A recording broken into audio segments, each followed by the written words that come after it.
Hi, I'm Anne. Paul, welcome to Out of Place, where we speak to the ones who are challenging the status quo, leading from curiosity, doing things a little differently, and above all, have felt out of place somewhere along the way. We've got real stories, honest lessons, a few laughs, and maybe some tears along the way from those who are building businesses and life, who've been there, are there, or just getting started. You're exactly where you need to be. Let's get into it.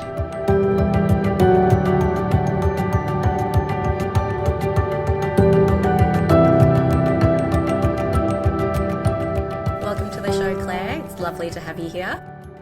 Thank you. It's lovely to be here. I'm looking forward to getting into the chat with you. But before we do that, let me give everyone a little intro. So Claire Alvis is the founder of The Secret Sauce and creator of the Free to Lead framework, a year-long program that helps small business owners build aligned, sustainable businesses without losing sight of the dream that started it all. She's also the writer behind The Quiet Expert, a Substack newsletter for people who think deeply, speak deliberately, and want to be heard without performing.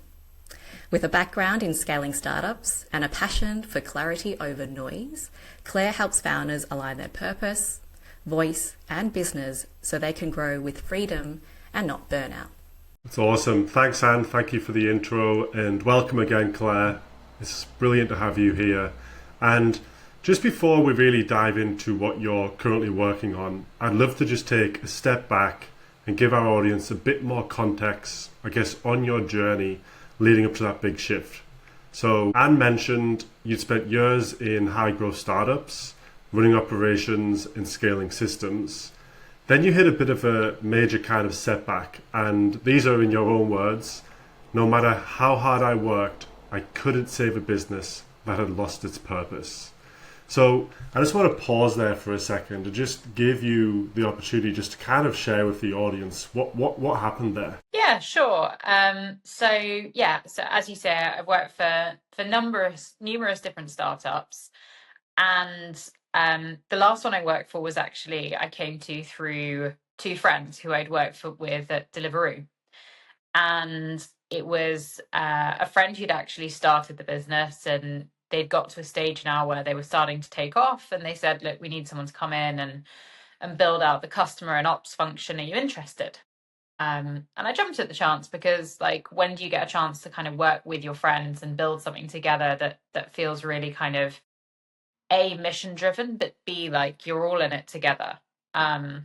So we started this business, and for a while things went really well. And I think there was a shift at which things started to not go so well. And the person who was leading the business, who'd started out with a dream, I think lost sight of what he actually wanted. And because of that, pretty much everything suffered. So he lost interest in the business. Startups are inherently driven by the founder. So when the founder is absent, it makes it incredibly difficult to actually keep going. We managed with me and another friend to kind of limp through, but we kept getting hit with this idea that it wasn't our business that we started, it was someone else's, and it was someone else's dream, and that dream was no longer evident in anything that we did. And much as we both believed in the business, it wasn't our dream. We were there to help him and support him. And I think fundamentally that became clear to investors, to customers, and to us and the team. And try as we might, we worked really hard to save it for our customers who we cared deeply about and we were providing a service to. We worked hard to save people's jobs because we'd built a really lovely team of people who we cared about. Unfortunately, sometimes that's just not enough, because you need to connect to the why behind the business, and it wasn't our why, it wasn't our business, it was someone else's. And so the business died. It took a long time, and it was a painful process looking back on it. I'm guessing it forced you into taking the next steps into starting your own business. Is that correct? Yeah. So I think my initial reaction was, oh God, find a job. I was 3 or 4 months back off my second maternity leave. Like I'd been in that job for 2 years. I'd anticipated that, I'd spend kind of 5 years there building it up and getting to a point where I was either no longer needed or we had an exit option or something. So all of my plans kind of fell through quite quickly. And I think my knee-jerk reaction was, go find a job, find someone else to pay you, find stability, find security. And honestly, I struggled. The job market is tough. Startups are not easy. And I struggled because all I could do was go out and sort of talk about what I'd done. But what I found was I was deeply trying to sort of hide the fact that I had 2 failed startups under my belt. And I think it came across in interviews. And so I really struggled to convince people that I wasn't just another person who could do operations. And I struggled to say what made me special, why they should hire me and not someone else who's also done operations at various different big startups, which is kind of how I came to writing. But then also it made me realize that, okay, maybe I don't have to go the traditional route and find like employment that will pay me. Maybe I can make my own money. And I was fortunate enough to meet someone at the time who was also going on that journey, and together we've built something together over the past year. So yeah, part of it was definitely luck, but part of it was just this realization that that without figuring out who I was and what I wanted, I was never going to convince someone else to believe in me because I couldn't express what I was, what my why was. Yeah, and that was going to be my next kind of question, because you worked at a startup that struggled to stay aligned with its why, and then you left that startup. You started interviewing for jobs. There's got to be a lot that you learned about yourself through that experience. Is there any really key takeaways that supported you, I guess, in evolving into becoming a business owner? Yeah, I think probably the biggest learning I had from it is it's so easy to downplay what you've done. And you kind of, you look at job descriptions now and, there's tons of people posting about it on LinkedIn and things where, it's asking for 72 years of experience and, seen a company through to exit 17 times. And, you start to look at things and go, oh, Christ, I haven't done that. And it really makes you doubt yourself, and it makes you think like, God, I'm not good enough. And I think where I initially struggled and then where I kind of came out the other side is this idea of like, actually what I have done is really impressive, but I'm just not very good at talking about it. And if you're gonna impress someone or tell someone why they should listen to you, you've got to find a way of talking about it that feels natural to you. Because you cannot wait for someone to dig through your past and find what you're hoping they'll find. Like, no one has the time to do that, and particularly now so much of our transactions are automated, like recruitment, you've got all these ATS systems, but even just when you're looking at someone on LinkedIn, like you Google them first, you see what they're about, that there's so much about how we interact which is surface level, that you have to be able to present who you are upfront easily, because if you're going to make people work for it, quite frankly, they'll just go to the person who's more obvious. And I think that's where I struggled, because I didn't want to be this person going, oh, I've built these startups and like one of them's a unicorn, and like it felt completely at odds with who what my personality is. And so I spent a lot of time trying to work out, okay, well, if that's not my way of doing it, there has to be a way where I can talk about myself and what makes me unique that I feel comfortable with. Yeah, absolutely. There's so much noise out there, and it is a time of being able to sell yourself. And I think within that, you can lose your authenticity. So reading your Substack and obviously having the pre-chat with you, a year ago, you're making this shift and you literally had very minimal social media presence. And since you've started your Substack newsletter, which it has a growing audience, and you're now on Instagram, along that process, did you feel like you kind of felt out of place at any point? All the time.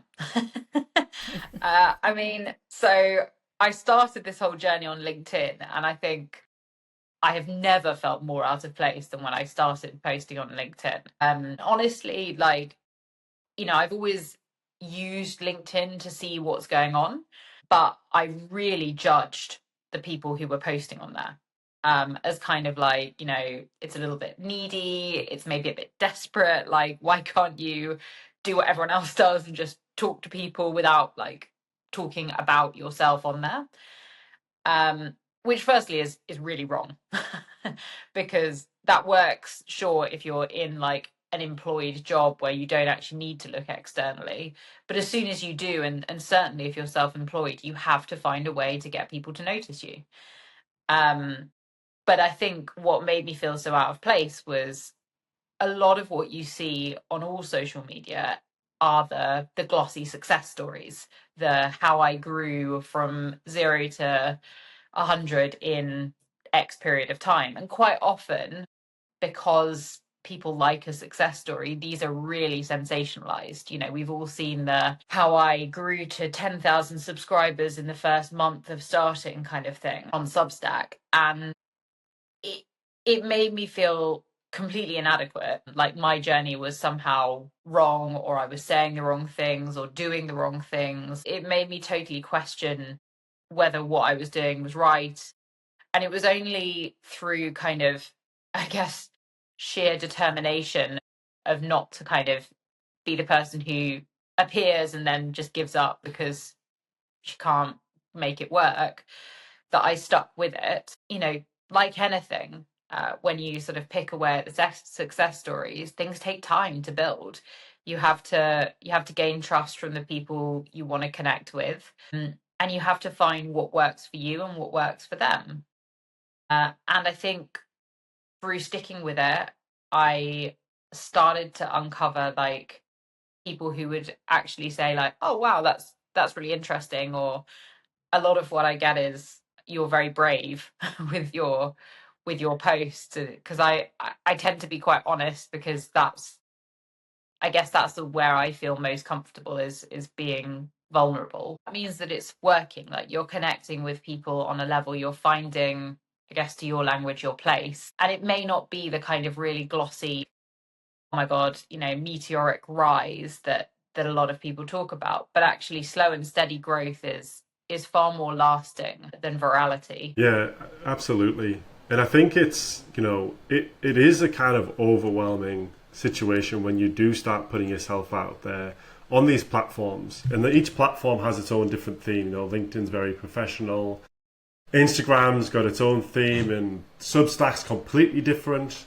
And I recently did start following on Instagram, and, the way that I experience content is through an authentic voice. And I think that is actually potentially a change that is happening. People are being drawn more to, I guess, authentic voice and real stories, and none of the polished highlight type of stuff. So, since you've started out in this recently, is there anything you would share with someone who's considering doing their own thing, building their own business, even just starting a social media page where they want to express and share? I mean, I would say do it, like is the simple answer. I think it's so easy to censor yourself because you feel like you're not, someone else has said what you're already saying. Like, it's very easy to look on social media and be like, oh God, that's a brilliant idea. Like, I was thinking that, but I can't say it now because now it looks like I'm copying them.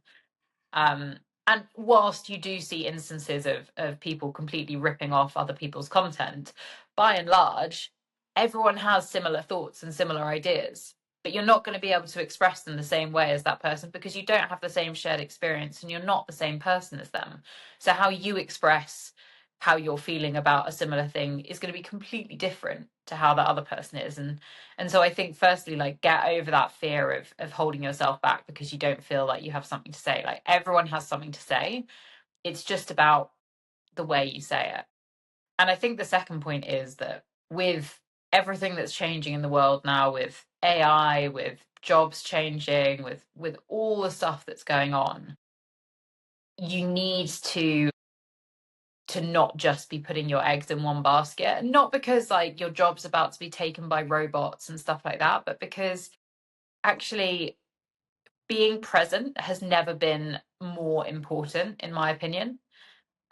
People who are going to succeed over the next 20 years are those who are able to talk about themselves and back it up in a way that people can find easily. And the only way you can do that is by standing up and speaking up. And so even if, you know, you're very happy in employment, like, think about how you can tell people about that, because the time will come where you might not want to be in that employment anymore, or your circumstances might change and you need to do something different.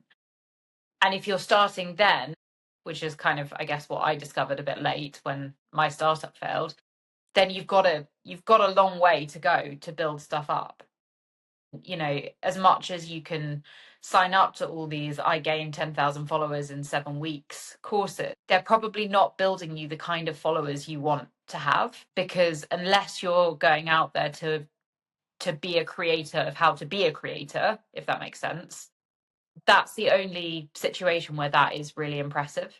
Otherwise, you need people who believe in you and believe in your story, and that takes time to share, and it takes time for people to trust you and to believe in you, and to really like connect with you. Yeah, and that's a really important point, because part of this podcast is about finding your people, you know, finding those who've had a similar lived experience, who've been through things that you've been or are ahead of you, so that you can learn from them.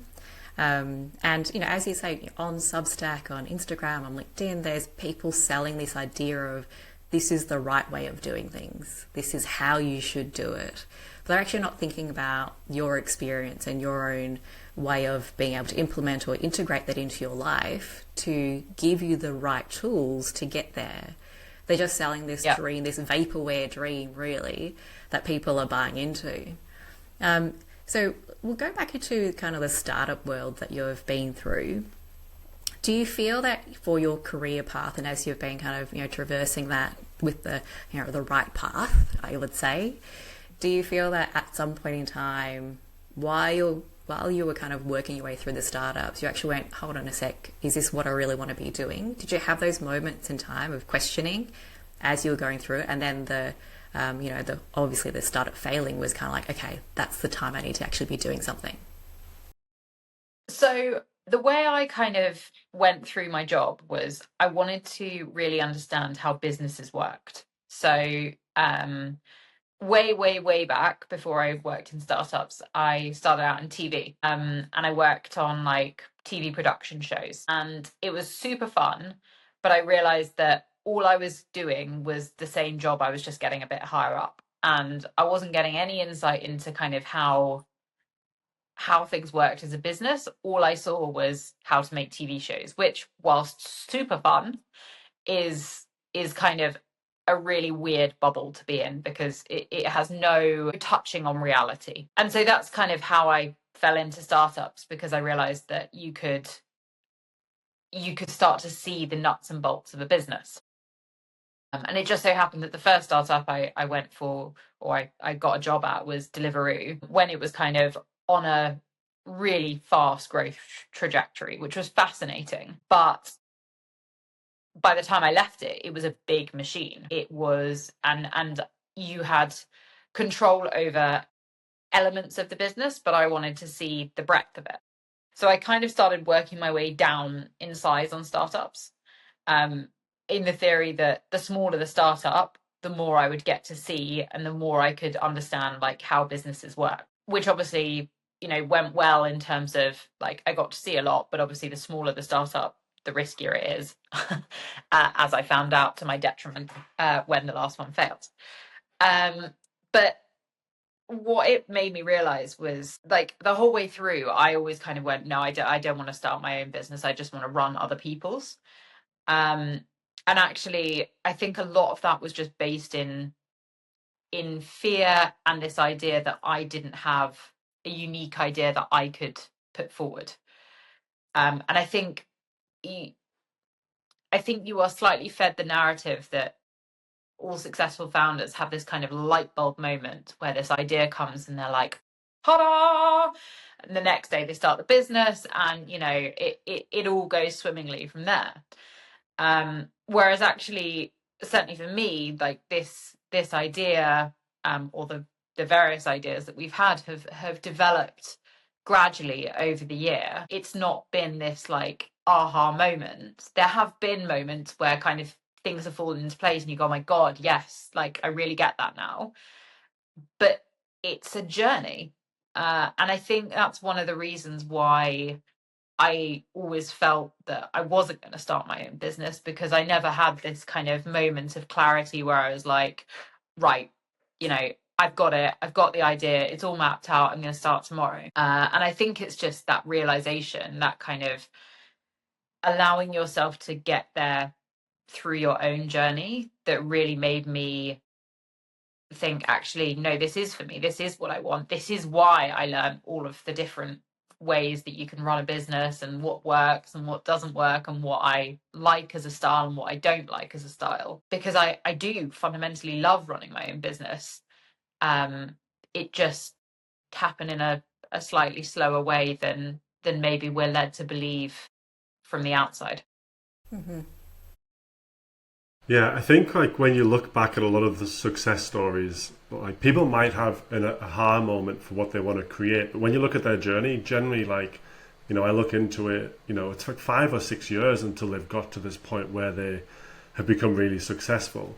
And because we do just see the highlights, like sometimes you can look at someone's social media page and think it just happened, but you didn't see all the challenges they faced beforehand. And one of the things I find really interesting about starting a business, it's kind of similar to go on like a healing journey. Starting a business, you actually find so much out about yourself because you're pushed. It is challenging. You're pushed out of your comfort zone, and you have to find a way to start building, I guess, the character to work through those challenges. So I kind of want to frame this question in 2 ways. One is, you spent a lot of time working at startups and you've started your own business. Is there anything that you found you've had to really unlearn to help you go in the direction and move towards your why? Interesting. I'm sure there are lots of things I've had to unlearn. I think probably the one that I've had to unlearn the most is this idea that you have a destination in mind and you just have to get to that destination.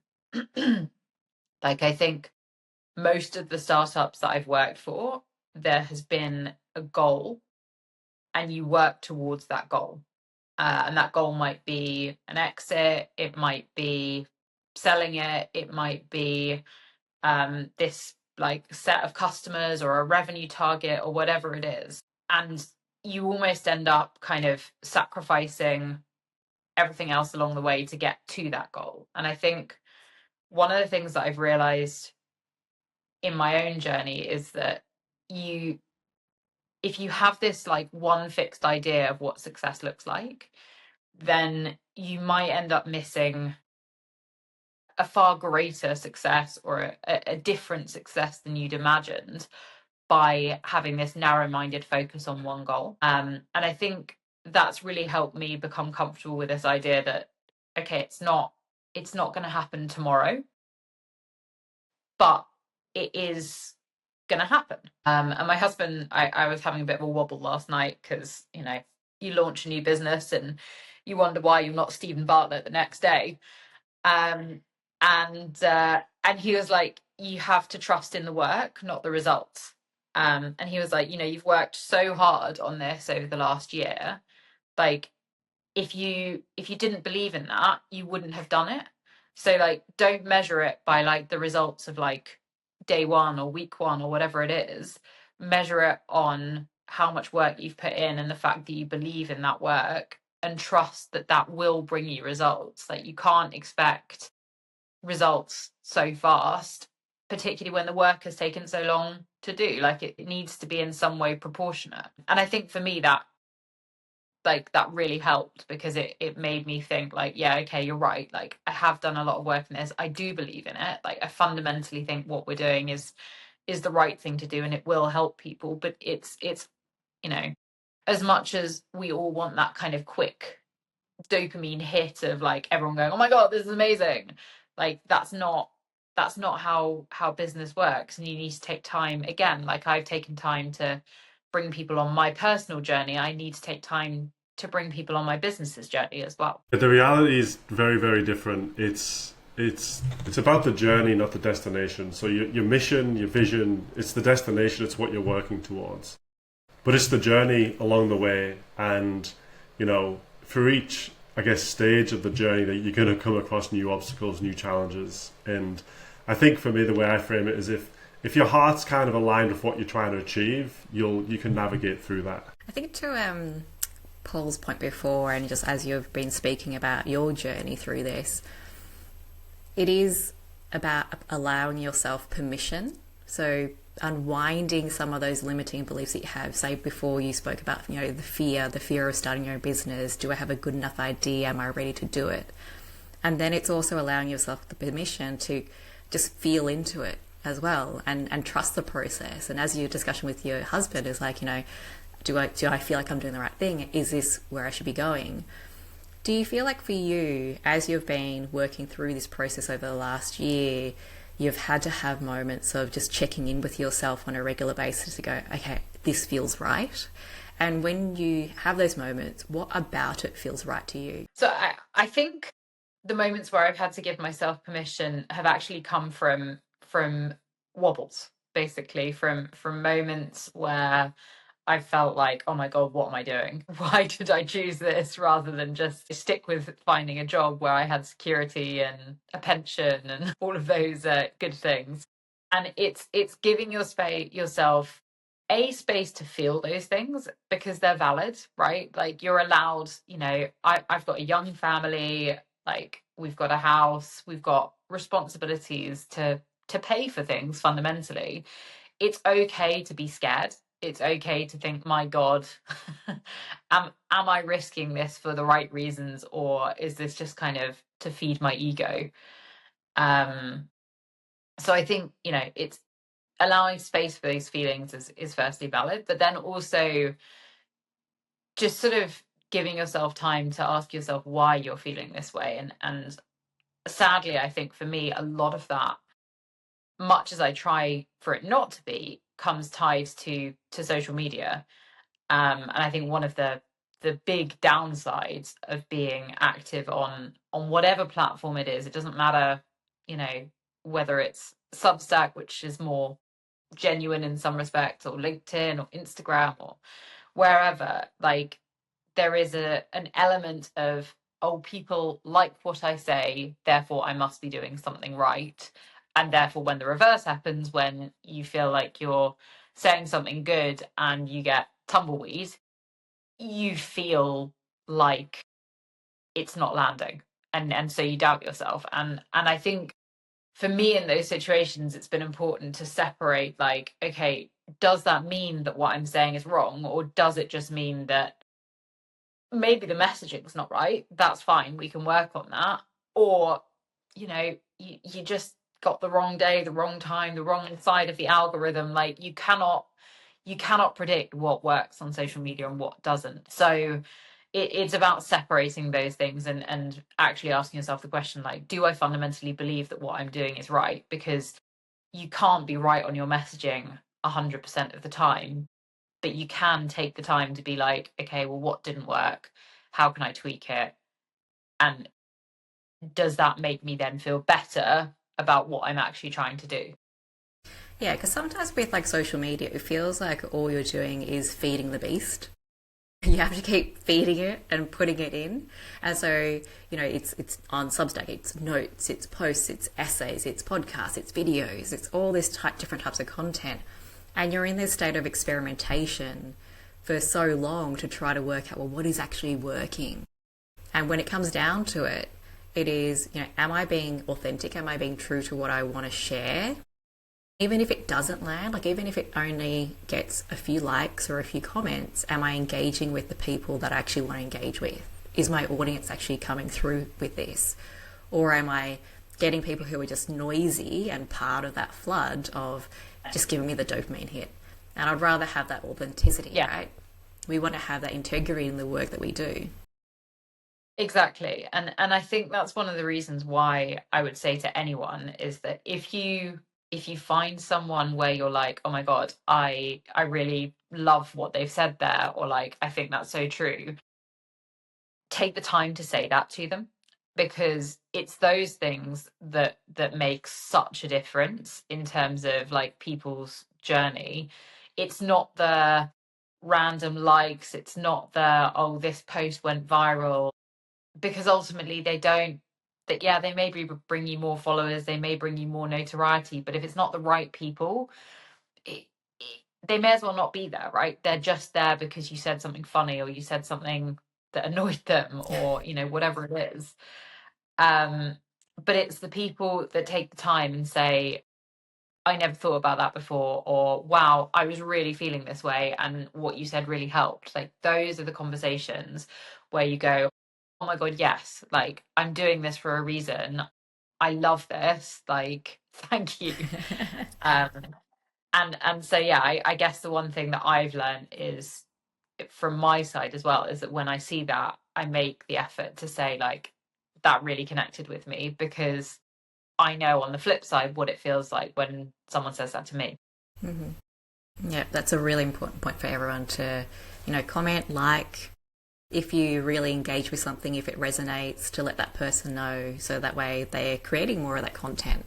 They're providing the tips and the tools and the information that you find really relevant, rather than, seeing that plateau and then not thinking that it's landing with the right people. That's a really important point. So let's move forward. You've got a business that you've launched recently, Secret Sauce. Tell us about that. Yeah, so Secret Sauce really came about from an idea that there aren't there are all sorts of help out there for small businesses, but typically they focus on like one side of it. They focus on building up the person, or they focus on building up the business. And we kind of, so me and my co-founder, when I say we slightly took issue with that, because if you build up the person, that's great, and they will start to become more renowned. They will get speaking gigs or become more popular on social media, or whatever the goal is. But that ultimately feeds back into their business, and if their business isn't built to cope with that scale and the next stage of their delivery, then ultimately all they're building is a very expensive funnel that's going to go nowhere, and worst case scenario, it actually breaks their business because it's not built to deal with the demand. And then you have other businesses that focus on building the business, but you really, the stat is something like 70% of any likes and stuff go to personal pages, not company pages, because people aren't interested in the company, they're interested in the person behind the company. So if you just build the business and the person is sitting in the background, you're throttling your own growth because you don't have that person there. And I think the thing that joined it together for us is this idea of purpose. Because for a long time we've been turning around this idea of people getting burned out with businesses, of people working on their business, or working in their businesses rather than on it. And fundamentally what we found when talking to people, when going back through our own history, is that the people who kind of get stuck in their business have lost that sense of why they started it.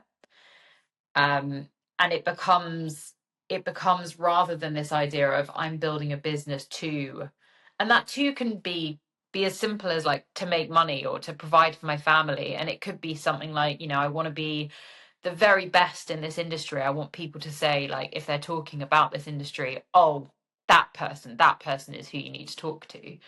It can be whatever you want, but I think a lot of people start out with that goal, build the business, and then just get stuck in this cycle of keeping it going. And that can be a really, really hard one to break, because it just feels like you don't have anywhere to go. You are the one that's intrinsic to it. And I think this is particularly true of service businesses, where you are the one delivering a service. So whether that's coaching, it can be things like accounting, consultancy is an obvious one, even things like, design and brand and marketing, where you are the source of knowledge, and it's your information that is providing the value. Then you end up being the business. And so you can't step away from it, and you can't figure out how to get more people in so you can build it bigger. You just get stuck in this hamster wheel of clients coming in, do the work, market more, and then keep doing the work. And you lose sight of why you've built the business. And so that's really why we started it, based on this triangle of purpose, of voice, and of business, to try and get people to build businesses with their dream at the very center of it, and make sure that both their voice and their business are built together to support that dream.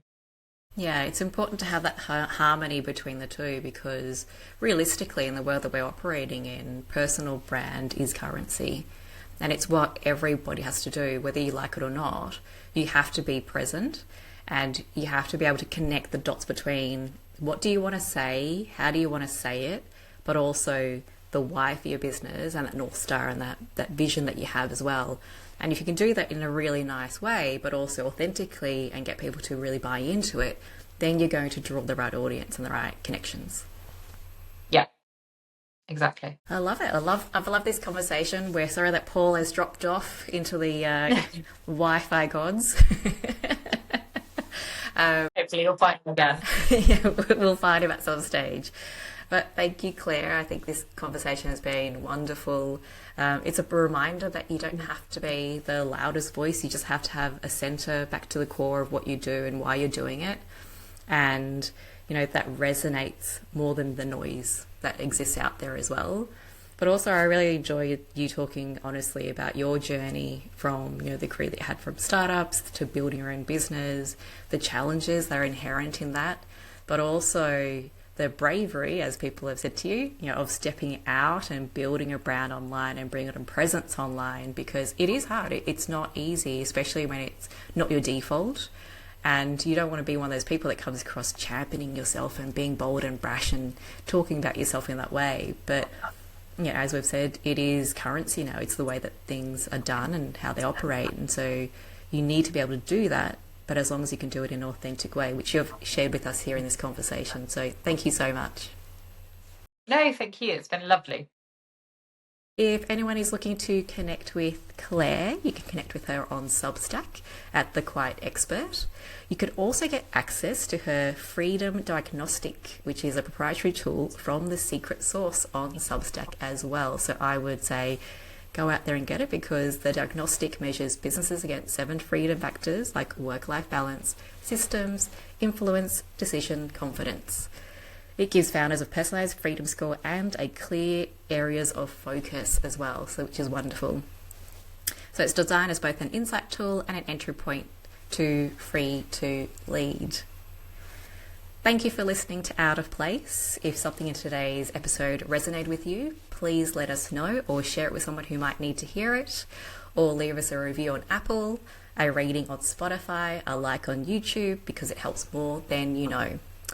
And you can also read more about topics of each of these episodes on Substack when you're looking for Claire's Substack as well. We're so grateful to be building this alongside you. To learn more or to connect with us, head to Instagram and find us at Out of Plaece, spelt Plaece. Here's to finding your way, even when it feels a little out of place. We'll see you in the next episode.